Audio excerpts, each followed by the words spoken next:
Ça me fait plaisir de te retrouver dans ce lundi matin avec un sujet qui me tient particulièrement à cœur, qui est assez complexe d'ailleurs, qui est de savoir en fait à quel moment on sait que l'on est conscient. Et ça veut dire quoi en fait, être dans la conscience?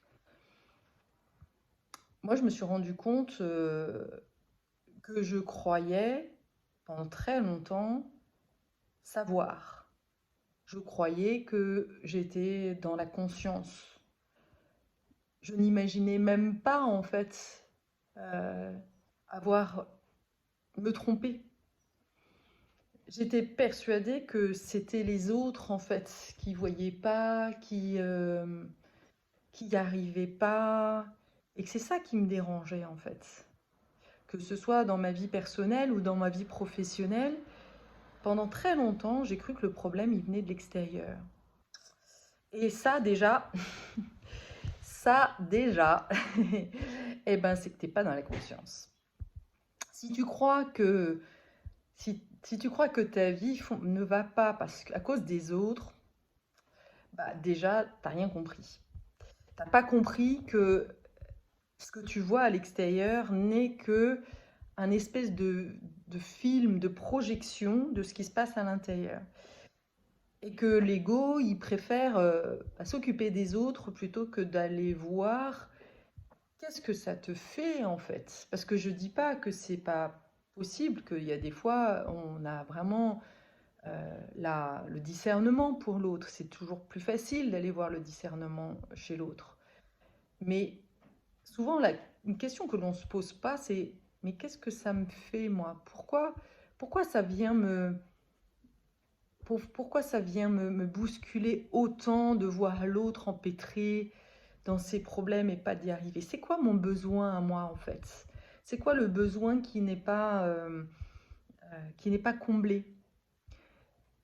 Et à ce moment-là, et c'est quoi mon émotion au fond si j'écoute avec mon cœur? C'est qu'est-ce qui remonte en fait? Peut-être que l'autre me, me renvoie une part de moi, ou peut-être qu'il me remet dans une phase de ma vie où j'ai été là et que de me sentir tellement impuissante, c'est difficile. Et peut-être que finalement de me prendre la tête avec le problème de l'autre est un moyen d'éviter de faire un choix, et que j'aimerais tellement que l'autre bouge pour pas avoir à faire ce choix de quitter par exemple.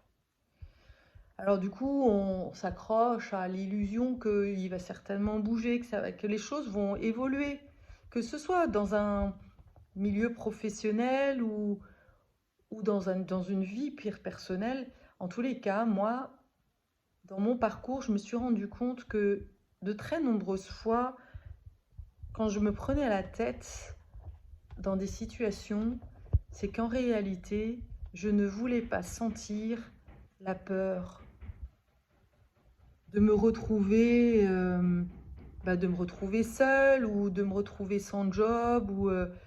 Mais il y avait toujours une peur en vrai. Et que j'ai passé tellement de temps à vouloir éviter cette peur. Et que ne voulant pas en fait me relier à cette peur, j'étais dans le même pas peur.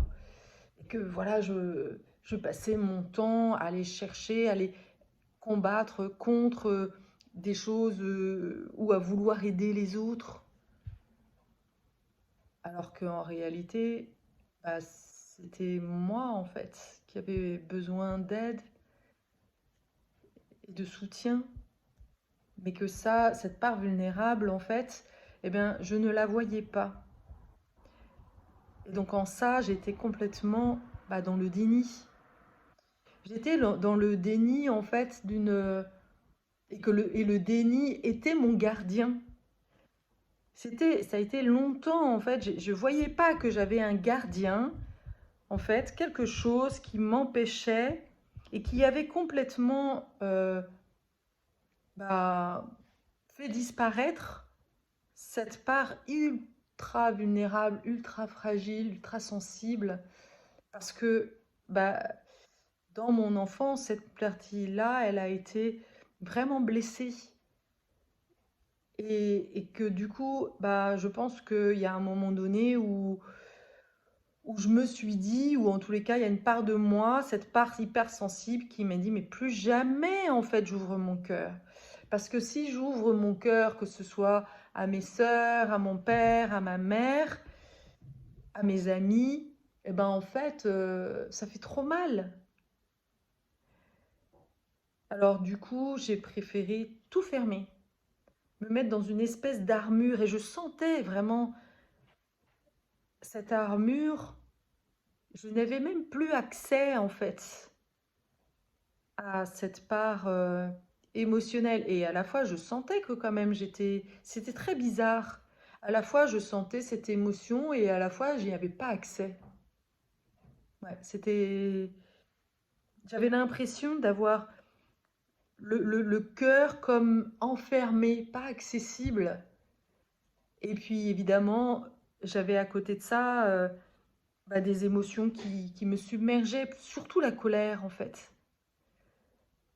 La colère de ne pas, de ne pas arriver à être en lien, en fait.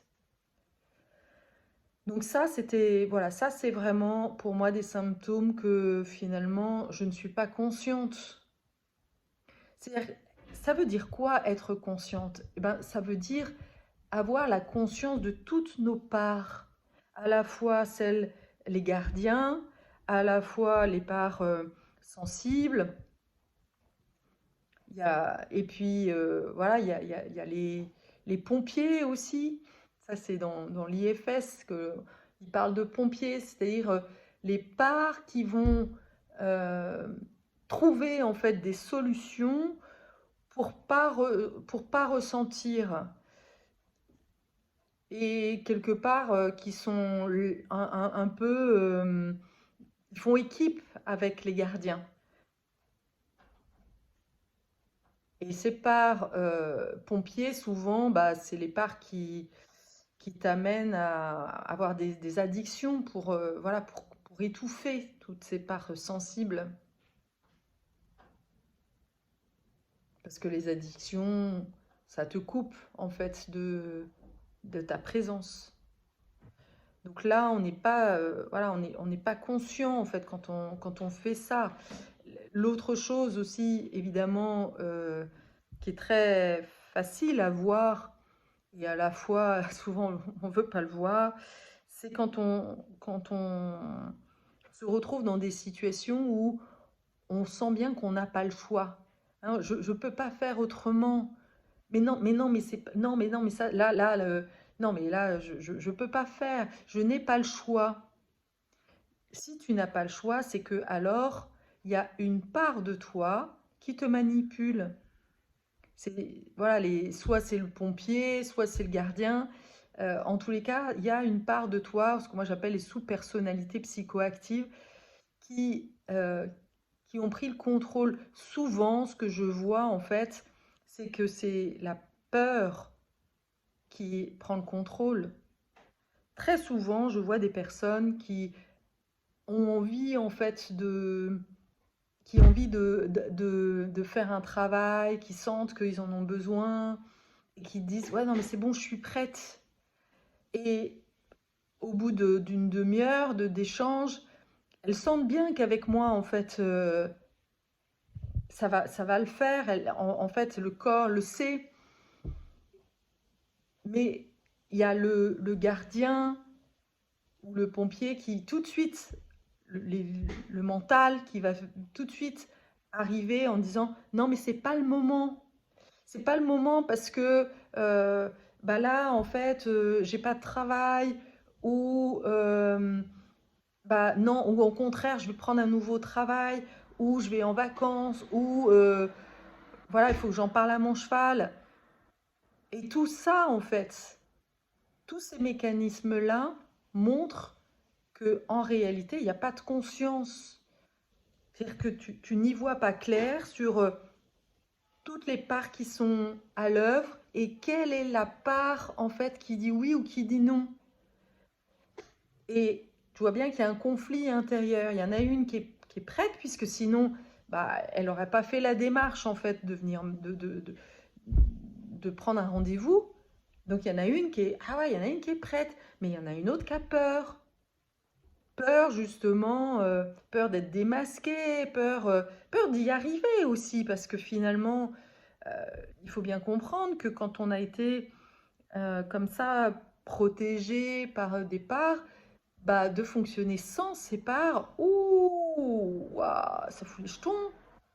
Comment je vais faire en fait? Comment je vais faire sans mes parts qui me jugent? Comment je vais faire sans ces parts qui me dévalorisent? Comment je vais faire sans ça? Mais je vais être en danger en fait. Si j'ai plus ça, comment je vais faire sans ces parts qui se méfient de tout et qui me mettent, qui me protègent finalement? Parce que c'est évident, ces parts-là, elles ne veulent que du bien en fait. Elles croient qu'elles te font du bien. Et puis tu as tellement fonctionné avec depuis tellement longtemps que tu peux même pas imaginer qu'il y a un autre modèle, il y a un autre fonctionnement. Tu sais, c'est comme quelqu'un qui aurait une mauvaise posture, qui marcherait. On a tous, en fait, dans le corps, des déséquilibres.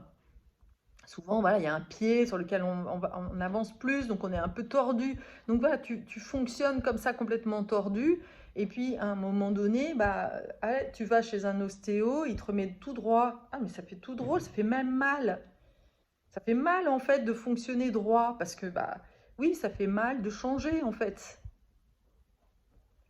Alors il va falloir faire un petit effort, non pas te faire violence. C'est pas de la souffrance. En fait, c'est juste l'étape nécessaire pour te rééquilibrer. Et c'est ça souvent que l'on veut éviter, c'est ce moment, on croit que non, on peut y arriver sans faire d'efforts, sans, voilà, par un claquement de doigts. Alors des fois, c'est possible, hein, moi je crois en tout, certainement. Et puis des fois, il faut passer un petit peu sur les choses où il y a un peu de résistance. Moi, je crois quand même que l'humain est ainsi fait que on a, je crois en tous les cas, c'est mon expérience, que on est dans un environnement qui est tellement tordu, justement, tellement défaillant. Je prends toujours l'exemple de Harry Potter avec les moldus. Voilà, c'est sa façon. Il a cru que en fait, c'était normal de dormir, de vivre dans un cagibi, que sa chambre n'avait... Voilà, pour lui, c'est son fonctionnement, c'est son habitude. Il est né là-dedans, donc bah, en fait, il sait même pas qu'il a le droit à autre chose. Et au début, bah, quand il va devoir sortir, aller à l'école des sorciers, bah oui, il va y avoir certainement des résistances, des parts de lui qui, qui sont... Et ça, c'est la partie reptilienne qui, elle, a peur en fait de sortir de sa zone de confort. Et donc, qui va activer, oh, attention, danger. Mais le danger, il est de te faire du bien, il est de changer justement ce qui était tordu, de rééquilibrer, tu vois un peu? Et, euh, et ça, bah, on ne comprend pas au départ. Et c'est pour ça que finalement, je crois que il n'y a aucun humain de conscient si tu n'as pas vraiment fait un gros travail sur toi. Et j'ai envie de dire, mais je crois que jusqu'à la fin de nos vies, on est presque inconscient. Parce il y a toujours des zones, des angles morts, des parts de soi que on se dit non, mais ça y est, c'est bon, c'est réglé ça. Et puis en fait, l'univers est très doué pour nous mettre, euh, nous envoyer des défis à chaque fois. Allez, encore un cran, allez, on y va. Tu vas encore. Et il faut bien comprendre que l'univers, il veut juste vider en fait ta coupe et faire que tu puisses élargir en fait ton champ des possibles. Hum, je vais donner un exemple. Bah, j'ai compris en fait que la vie m'apportait beaucoup de choses où je vivais l'abus, où on me marchait dessus. Et pendant très longtemps, j'ai cru que comme, bah, oui, j'ai adhéré à ça.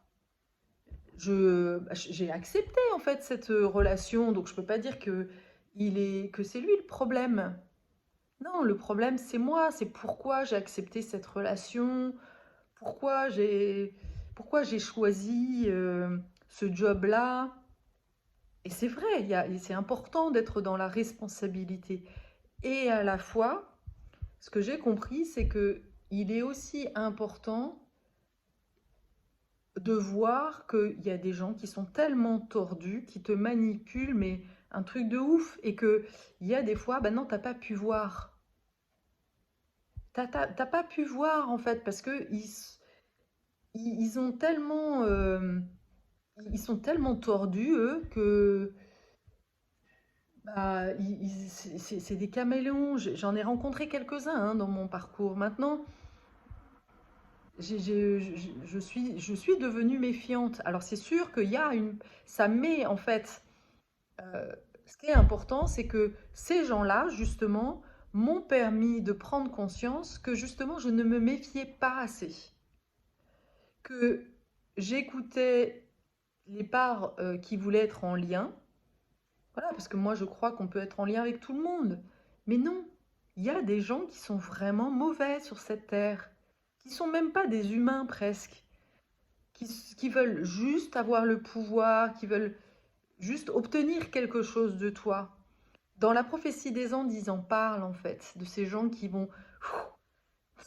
C'est les mantes religieuses, tu sais, les gens qui se... Ouh, je sais pas, voilà, qui sont comme des espèces de vampires. Voilà, c'est les vampires. Et ceux-là, bah, c'est pas toujours évident en fait de les. Faut vraiment être hyper présent et ouais, ne pas donner, ne pas ouvrir en fait. C'est ça que j'ai compris moi, que il y a des personnes, en fait, qu'il fallait prendre un temps, vraiment prendre le temps de savoir si, ok, est-ce que je peux ouvrir ou est-ce que je reste fermé? Et très souvent chez les hypersensibles, eh bien, on est tellement en quête de reconnaissance, d'amour, d'empathie, ouais, que quand on rencontre quelqu'un qui a l'air gentil, qui fait le gentil, j'ai envie de dire, eh ben, on ouvre. Parce qu'on se dit, bon, bah oui, il a l'air sympa, lui. Et en réalité, il faut bien comprendre que de la même manière que tu as été avec des gens tordus depuis ton enfance, ça veut dire que ton cerveau, en fait, ne se méfie pas des gens dont il devrait se méfier parce que ce sont les gens, en fait, avec lesquels tu as vécu une bonne partie de ton enfance. Donc cela, voilà, c'est comme si pour eux, pour ton cerveau, il fait pas la distinction. Il croit que c'est des gens qui sont gentils. Donc les moldus, en fait, tu crois que c'est des gens qui sont gentils. Et à chaque fois que tu vas rencontrer un moldu, bah, tu vas te dire, ah tiens, celui-là, je le connais. Ça, je connais cette vibration-là. Donc tu vas ouvrir. Et à l'inverse, les gens qui sont bienveillants, eh ben, c'est souvent ceux-là dont tu te méfies le plus. C'est inversé en fait.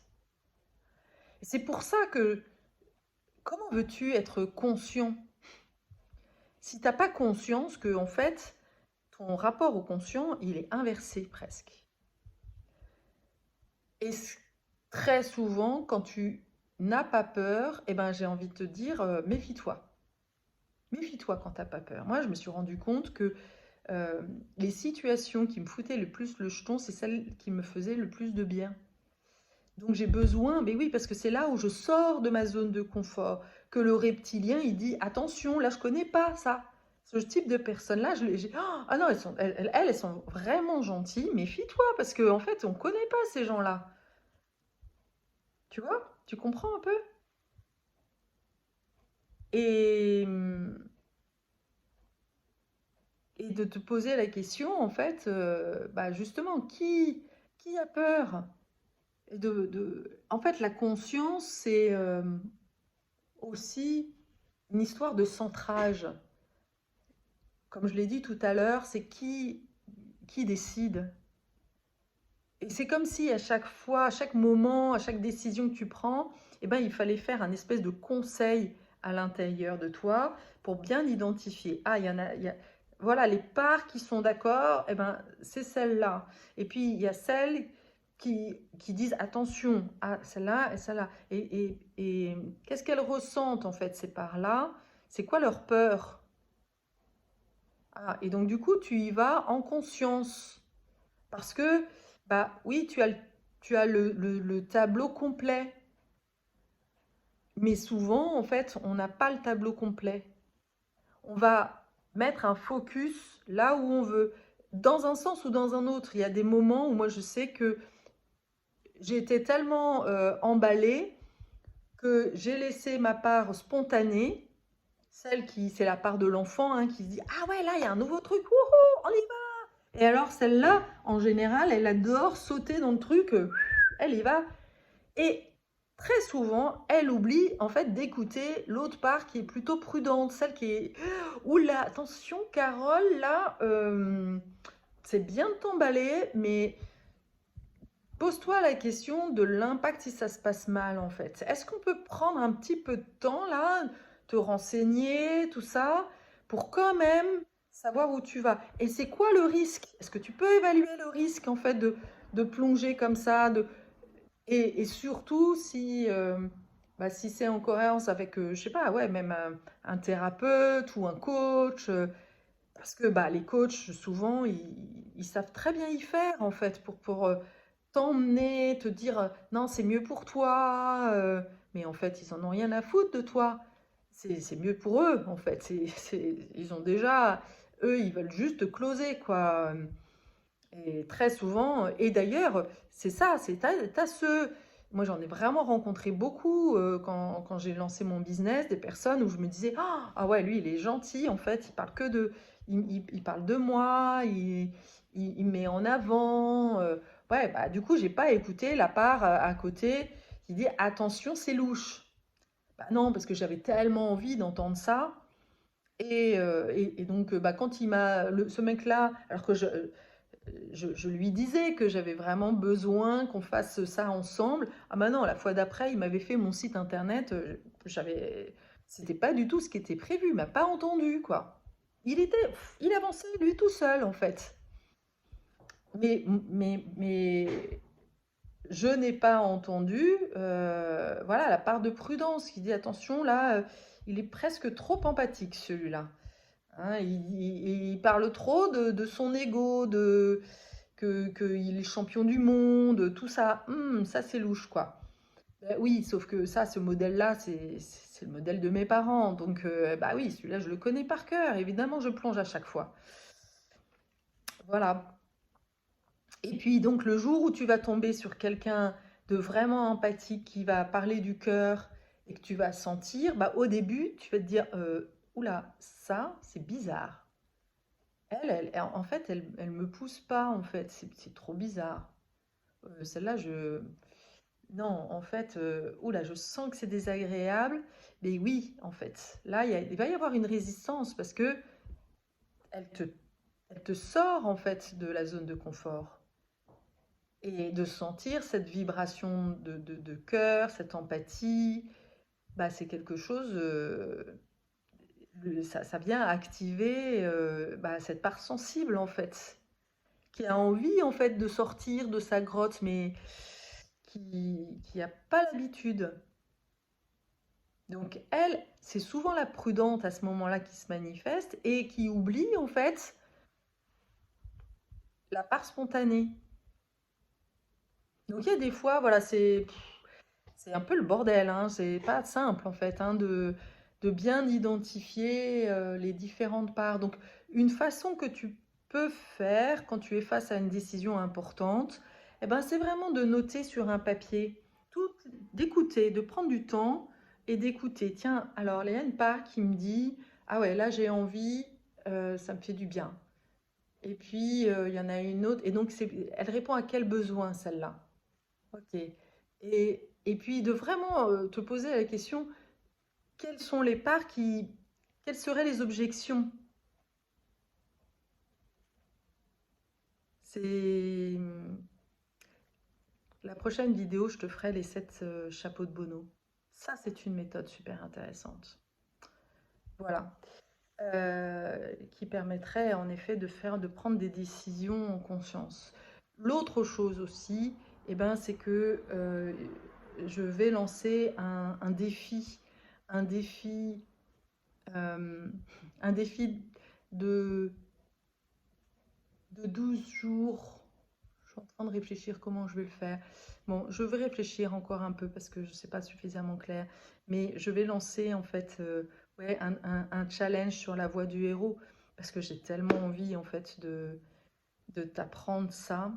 Et bon, il semblerait que 30 jours, c'est le minimum.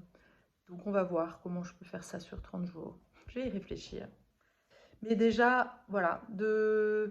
Et puis l'autre chose aussi pour savoir si on est dans la conscience, c'est que quand on est dans la conscience, on est tranquille en fait à l'intérieur.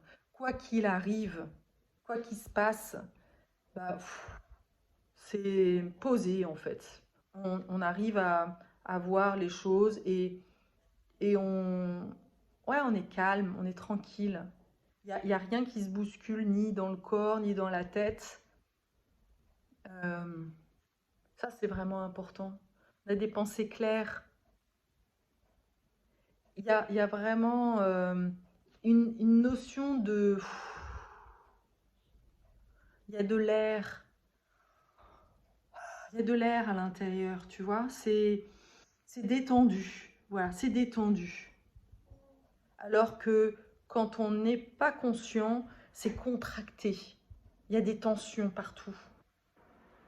Donc si t'es contracté, s'il y a des tensions, s'il y a même des douleurs dans le corps, alors tu n'es pas dans la conscience. Et c'est ok, hein, c'est pas. L'idée, c'est vraiment pas de t'en rajouter en disant ah ouais, alors en fait, ouais, je suis vraiment qu'une nulle parce que moi je suis pas consciente. Mais c'est un chemin. J'ai j'ai 53 balais et je suis pas encore arrivée au summum. Mais, mais ce que j'ai compris, c'est que à chaque fois qu'il m'arrive un truc dans la figure, j'ai un espèce d'ouragan. Voilà, et encore quelques temps, là, je me suis pris un gros ouragan, là, en début d'année. Bah, j'ai déjà eu un accident de voiture, donc là, ça a été poum, le choc. Et c'est là où, en fait, j'ai vu. En fait, ce qu'il faut bien te dire, c'est que euh, c'est comme si les événements que tu recevais te permettaient de jauger où est-ce que tu en es justement de ta conscience.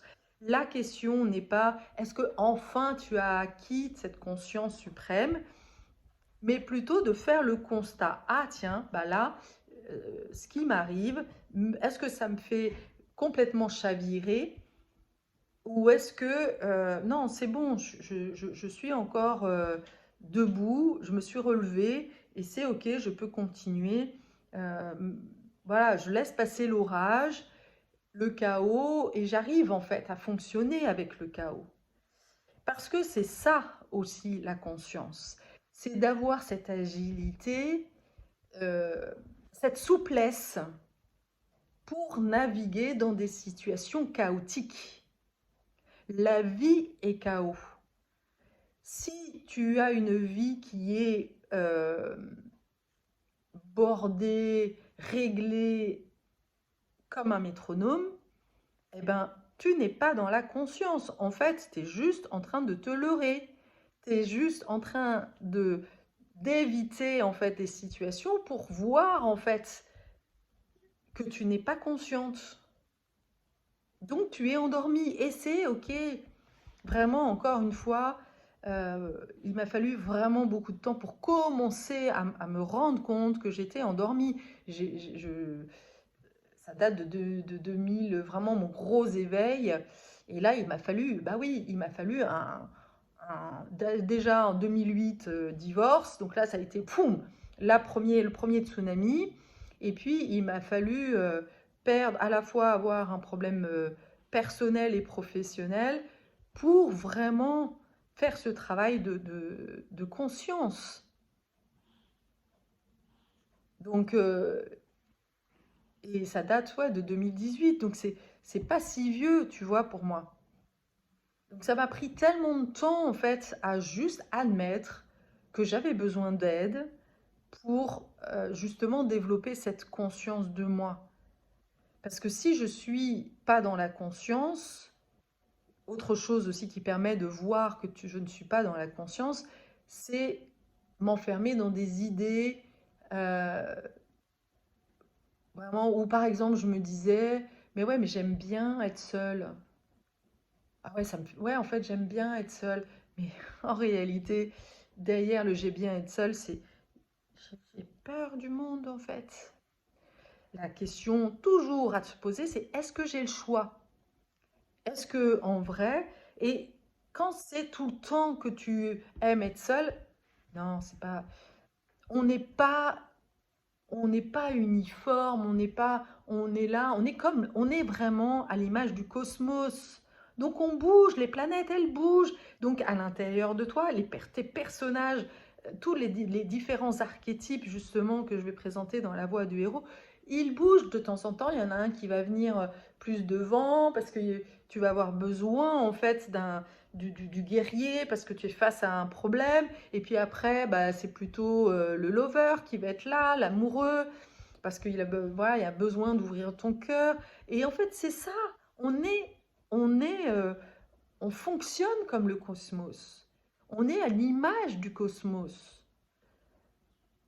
Et donc, oui, on est comme une équipe où chaque personnage a besoin, en fait, d'exister, de venir sur le devant de la scène. Et si c'est tout le temps le même personnage qui est là, non, tu n'es pas dans la conscience. Tu es juste prisonnier, en fait, de tes gardiens. Voilà. Et encore une fois, l'idée, c'est pas de te juger de ça. Mon objectif à travers cette vidéo, c'est que bah, tu puisses avoir des moyens, en fait, de savoir, d'être déjà dans un peu plus cette conscience que tu n'es pas conscient. Il y a un truc comme ça, ouais. D'ailleurs, les étapes de la conscience, c'est d'abord, je ne suis pas conscient que je ne suis pas conscient. Et la conscience, elle démarre à partir du moment où je sais que je ne sais pas. Je ne sais pas que... Je prends conscience que je ne sais pas. Et je vois bien que moi, c'est à ce moment-là où j'ai commencé vraiment à m'éveiller. C'est-à-dire à me dire, à prendre conscience que voilà, j'avais des angles morts, qu'il y avait des choses que je ne voyais pas du tout. Le jour où mes collègues de cuisine là m'ont renvoyé ce questionnaire que je leur avais envoyé pour essayer de comprendre et que je me suis rendu compte, oh, mais mon Dieu, mais moi qui croyais être empathique, oh, mais je l'étais pas du tout avec eux, quoi. Il y avait un côté tyrannique parce que je voulais tellement sauver les clients et faire en sorte que cette boîte soit justement mettre l'humain au centre, etc., que, que moi-même, en fait, je n'étais plus en lien avec les gens, mes collègues, et je ne voyais pas leur peur, je ne voyais pas que eux ne voyaient pas. Ils voyaient pas ce que je voyais. Alors et moi, j'essayais absolument de leur dire, mais vous voyez, en fait, voilà, il y a un côté malveillant vis-à-vis des clients. Et c'était évidemment, ils pouvaient pas. Ils me renvoyaient, ils m'ont renvoyé parce que bah, ils n'étaient pas prêts. Mais et donc tu vois que quelque part, ils me renvoyaient ce qui se passait à l'intérieur. C'est-à-dire que, et c'est pour ça que c'était insupportable pour moi en fait. C'était insupportable de voir qu'ils ne me comprenaient pas quand je leur disais que bah, leur technique de vente était violente. Mais en réalité, ce qu'ils ne voyaient pas, bah, il y avait un truc chez moi que moi non plus je voyais pas et que je voulais pas voir. Donc on était en miroir. Et C'est souvent, c'est tout le temps presque comme ça. Quand il y a un truc qui t'active, c'est... Et des fois, tu, tu, tu dis non, non, mais cette fois-ci, non. Non, non, cette fois-ci, c'est pas comme ça, en fait. Moi, je sais qu'il y a des fois où je me dis, non, mais là, cette fois-ci, non. Hein, non, non, cette fois-ci, c'est pas un miroir. Non, non. Là, je vois vraiment que là, le problème, il est chez l'autre. Donc là, je suis pas consciente. Je, je suis juste en train de me raconter une histoire qui m'arrange bien, en fait, hein, qui permet d'éviter, voilà, soit un gardien, soit un pompier, mais je... Et donc, voilà, c'est juste m'apporter un peu de bienveillance. Allez, Carole, bah oui, allez, il va falloir encore... S'il n'y est pas encore, et de toute façon, c'est un chemin tellement sans fin. Et c'est pas grave, c'est pas grave. Faut prendre un peu de légèreté, quoi. C'est comme... ouais, l'autre jour, voilà, l'autre jour, pas avant-hier, ce week-end, là, j'ai pété de rire, en fait, avec une amie, quand je parlais, en fait, d'une situation où j'avais été abusée, un abus de confiance vraiment terrible. Je me suis fait mais vraiment avoir, un abus de confiance. Et en plus, en fait, non seulement je me faisais empaffer, et en plus, bah, j'ai joué mes sauveuses. Et donc, on rigolait en disant, mais ouais, mais t'imagines, en fait, tu te fais violer, tu te fais violer, et tu dis au mec, à ton violeur, non, mais tu sais, en fait, je crois en fait qu'il y a une part de toi qui a dû souffrir dans ton enfance. Je voudrais t'aider, en fait. Un truc de malade, quoi. Eh ben, ça, c'est moi. Eh oui, c'est moi, ça. C'est, je suis tellement focalisée sur la souffrance de l'autre. Et ça, il y a vraiment un truc qui fait que je ne vois pas. C'est comme si je ne suis plus en contact avec ce qui se passe chez moi. Je suis happée par l'autre. Et tu sais ce que c'est ça? Ce qui m'empêche justement d'être dans la conscience, c'est ce que l'on appelle l'enchevêtrement. Enmeshment, ça s'appelle en anglais. Il y a beaucoup plus de littérature et de vidéos en anglais d'ailleurs qu'en français là-dessus. Et ben ça, c'est quand tu as été élevé en fait avec des personnes, des moldus tellement narcissiques que de toute façon, le gardien, tu as développé en fait un gardien qui a compris que pour que tu sois en sécurité, il fallait que tu t'occupes de l'autre en fait. Il fallait que tu sois gentil pour papa, pour maman, que tu voilà, que tu fasses des compliments parce que c'était des enfants aussi finalement. Tu as été élevé en fait, ça a été élevé par des enfants et toi tu as joué le rôle de parent de tes enfants. Donc c'est complètement inversé et c'est pour ça que très souvent tu as du mal à voir en fait quand tu as quelqu'un de toxique en face de toi, parce que si c'est quelqu'un qui va mal, bah en fait, il y a une part de toi bah, qui a tellement envie de donner de l'empathie à l'autre, qui a tellement envie, en fait, et même si elle te fait du mal, bah en fait, ça, tu le vois même pas. Ah, ça, ah oui, ah, il m'a fait mal. Bah non, en fait, je le vois même plus.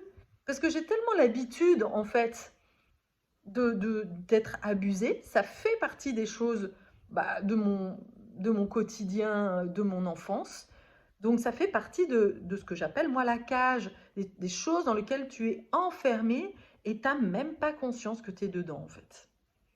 Et voilà, ça fait vraiment partie des schémas qui fait que je ne suis pas consciente. Je ne suis pas consciente que quand je vois en fait quelqu'un en difficulté, boum, eh, je ne suis plus, je ne prends pas le temps d'aller scanner à l'intérieur.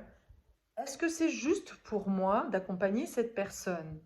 Est-ce que la façon, la relation que l'on a, est-ce que c'est à moi de le faire? Qu'est-ce que je vais y gagner, quoi? Mais je ne me pose même pas la question. Je me dis, ah, mais il en a besoin, point barre. Est-ce qu'il est demandeur? Ah, ça non plus, il y a des fois, je ne me pose même pas. Je vais demander, j'attends même pas qu'il me demande. Et donc, du coup, je deviens moi-même l'abuseuse, évidemment. Hein. Et forcément, bah, ça marche jamais. Hein, et ça me revient en pleine tronche. Voilà le typique des situations dans lesquelles mais je me suis mais tellement enfermée, tellement bloquée, quoi.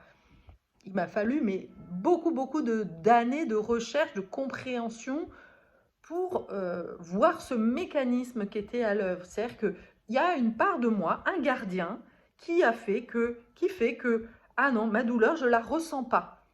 Je ne prends pas le temps, en fait, de sentir, d'accuser le coup.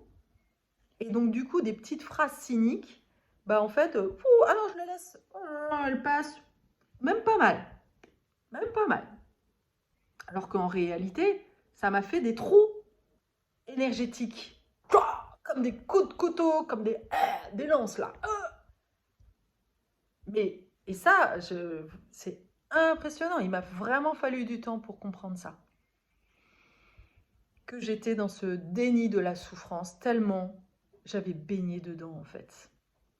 Et que la plus difficile des choses pour moi, ça a été de m'offrir de la douceur, d'arrêter de me faire violence.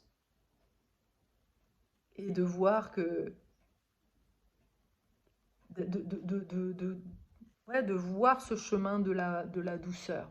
Parce que sur ce chemin de la douceur, j'avais tellement de gardiens, j'avais une armée en fait. Ils disaient, ah non, non, non, ah non, ça, non, non, la douceur, danger quoi. Non, parce que si tu vas vers quelque chose qui est doux, bah, non, mais tu vas te mettre en danger là, tu vas être vulnérable, tu vas être hyper sensible, et puis tu vas sentir la peur. Oh là, non, non, non, bah non, non, non, là, non, non, non, non, ça, faut pas que tu sentes la peur, parce que alors là, ma pauvre fille, tu étais foutue. Bah oui, sauf que si je suis jamais confrontée à ça, bah en fait, elle me manipule, cette peur. Elle me permet à chaque fois, elle me fait sortir, elle me fait rester sur l'autoroute, justement. Elle me fait rester sur l'autoroute, elle me fait jamais sortir, elle me fait pas prendre de risques. Ah non, non, pas prendre de risques. Bah oui, sauf que en fait, si je prends jamais de risques, en fait, je me fais chier, moi. Tout le temps sur l'autoroute, tu t'endors. C'est vraiment ça. Tu t'endors. Donc, et c'est ça. Donc, du coup, voilà, ça conclut bien que si je m'endors, bah, je suis pas conscient. Je peux pas être alerte, en fait, si je suis endormie. Je passe à le... Et c'est super intéressant, d'ailleurs, les images. Je passe au péage. Alors, je paye. Voilà. Moi, je paye toujours. Mais je reçois quoi, en fait? Bah non. Alors que si je sors en fait de l'autoroute, je vais prendre des petits chemins. Ah ben là, je vais rencontrer des gens. Je sais jamais en fait. Là, les chemins, il y en a 36 000 en fait. La voie, elle est pas toute tracée. Mais elle va me faire vivre justement un chaos qui est finalement quelque chose de vivant. Le cosmos, la nature est dans le chaos. La nature, il suffit de regarder les arbres, leur capacité en fait de se redresser face à... Alors il y en a qui tombent, bah oui, ça c'est la nature, hein.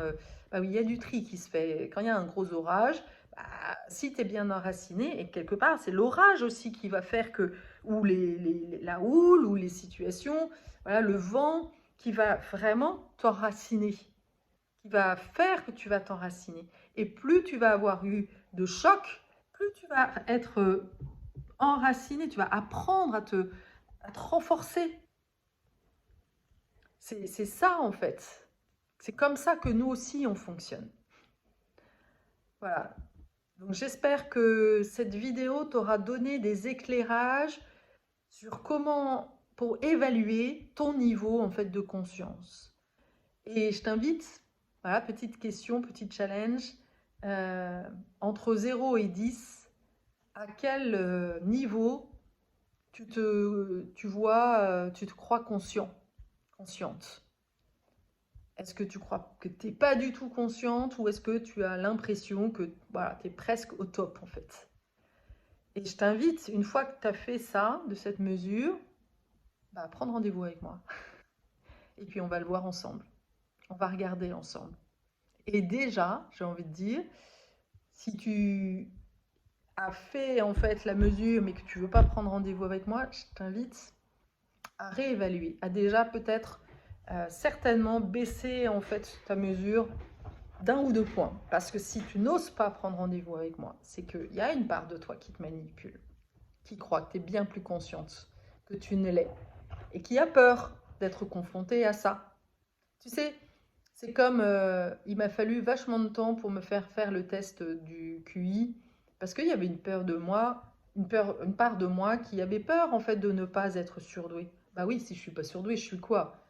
Parce que bon, j'ai trouvé une excuse là. Bah oui, là, c'est une justification en tous les cas, quelque chose qui permettait de comprendre que j'étais complètement décalée. Ah, mais oui, mais si c'est pas ça, ça veut dire que je suis complètement cinglée ou je sais pas quoi. Je suis quoi alors? Et j'ai bien vu que le jour où j'ai accepté de faire le test, c'était ok, bah ouais, bah j'accepte tout et ça sera ok. Mais j'ai besoin de savoir. Et c'était ça, là j'avais vraiment besoin de savoir la vérité. Ce qui était le plus important pour moi, voilà, c'était d'avoir cette conscience, tout en ayant cette conscience que c'était pas forcément quelqu'un qui allait, que le plus important c'était que moi je me connaisse, pas que je connaisse un numéro. Et ça a été voilà aussi un début de chemin quoi, de compréhension, voilà, bon, ça part un petit peu dans tous les sens, comme d'hab. Mais j'espère que ça t'aura éclairé. Voilà, belle semaine à toi, à bientôt.